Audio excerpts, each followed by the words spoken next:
पुकारू जय जय गणेश मिटत सबके कलेश।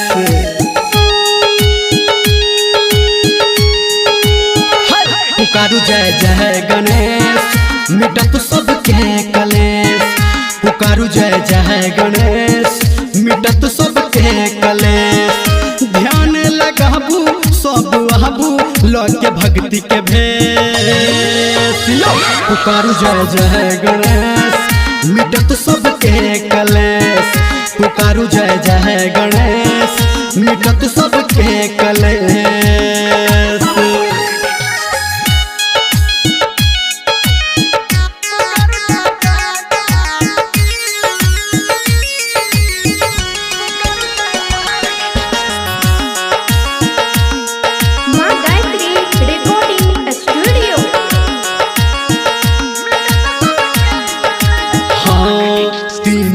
लोक में प्यारा महिमा या जकर निराला। गणपति ही देवा राखियो सब पे अपन सहारा। हाँ तीनों लोक में प्यारा महिमा या जकर निराला। गणपति ही देवा राखियो सब पे अपन सहारा। सब शरण में आबू कन दर्शन पाबू। सब शरण में आबू दर्शन पाबू भक्त बन के विशेष।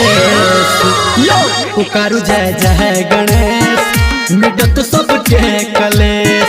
पुकारू जय जय गणेश मिटत सबके कलेश।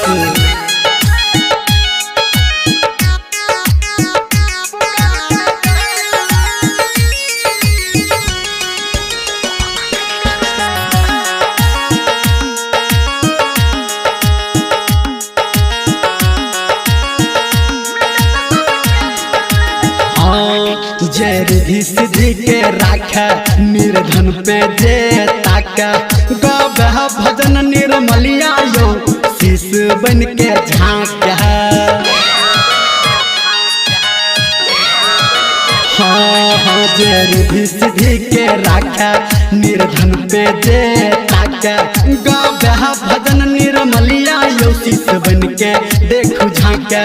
चलू संग संग आबू आहा एनन लजाबू। चलू संग संग आबू आहा एनन लजाबू पूरा भजत काम से।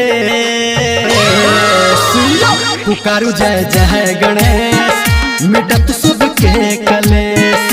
पुकारू जय